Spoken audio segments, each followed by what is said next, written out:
हरे कृष्णा। इंदिरा एकादशी।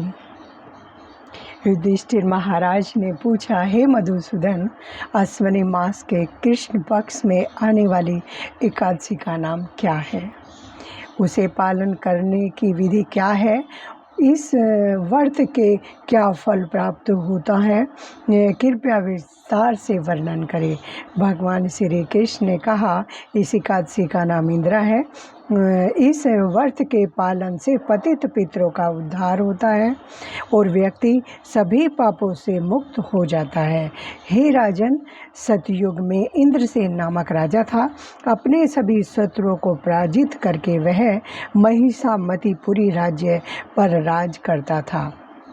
अपने पुत्र पौत्र समेत वह आनंद से रहता था। उसे भगवान विष्णु के प्रति भक्ति थी, इसीलिए वह नित्य मुक्तिदाता गोविंद का स्मरण करता था। एक बार राजा अपने सिंहासन पर आनंद से विराजमान था। तभी आकाश मार्ग से देव ऋषि नारद वहां पधारे और राजा उन्हें देखकर सिंहासन से उठकर उन्होंने प्रणाम करके पूजा अर्चना की। तभी देव ऋषि नारद को पूछा, हे राजन, आपके राज्य में सभी सुखी हैं? आप धर्म का पालन करते हुए राज कर रहे हैं ना? तथा भगवान विष्णु के चरण कमलों में आपकी भक्ति है ना? तभी राजा ने कहा, हे देव ऋषि, आपकी कृपा से सब ठीक है। यज्ञों के फल हेतु ही राजा आपके दर्शन हेतु कृपा आपके आने का उद्देश्य बताइए। राजा ने निम्र वचन सुनकर नारद मुनि से कहा, हे नृपश्रेष्ठ, एक घटी हुई अद्भुत घटना सुनो। ब्रह्मलोक से मैं यमलोक गया था। वहाँ पर यमराज ने मेरे योग्य स्वागत किया। वहाँ पर मैंने आपके पुण्यवान पिताश्री को देखा। उन्होंने मेरे पास तुम्हारे लिए संदेश दिया है। वह यह है, हे देव ऋषि, मेरा पुत्र इंद्रसेन महिषमतीपुरी का राजा है। उससे आप कहना कि अनजाने में किए गए पाप कर्मों के कारण मैं यमलोक में हूँ।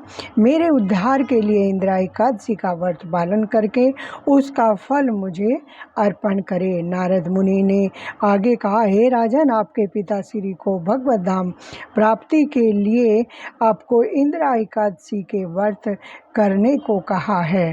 तभी राजा ने पूछा, हे देव ऋषि, कृपया इस व्रत की विधि आप मुझे कहें।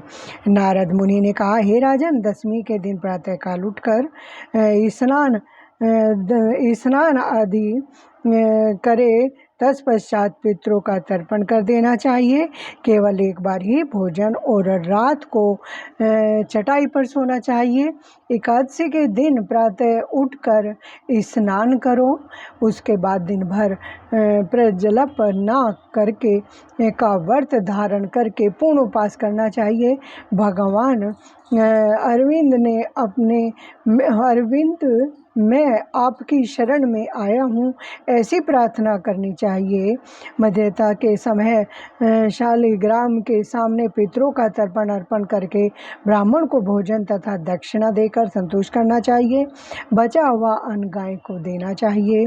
चंदन, फूल, धूप, दीप और भोग अर्पण करके भगवान हर्षि के इसकी पूजा करें। भगवान के नाम का गुणगान, लीलाओं का श्रवण कथन, पढ़ना, कीर्तन इत्यादि करके रात भर जागरण करना चाहिए। द्वादशी के दिन भगवान श्री हरि की पूजा करके ब्राह्मण को भोजन अर्पण करना चाहिए। इसके बाद अपने बंधु, पुत्र, पौत्र के साथ उपवास छोड़ना चाहिए। भोजन करते समय शांति होनी चाहिए। हे राजन, मेरे कहे अनुसार अगर आप व्रत का पालन कर रहे हैं तो आपके पितृ जल्दी ही भगवत धाम को प्राप्त होंगे। इतना कहकर देव ऋषि नारद अंतर्धाम हो गए। देव ऋषि नारद के कहे अनुसार राजा ने व्रत का पालन किया। इस व्रत के प्रभाव से स्वर्ग लोक से पुष्प वर्षा हुई। राजा के पितृ श्री गरुड़ पर बैठकर बैकुंठ गए। उसके बाद राजा राजा ने अनेक वर्ष आनंदपूर्वक राज्य किया। अपने पुत्र को राज्य सौंपकर राजा स्वयं भगवत धाम को चले गई। हरे कृष्णा।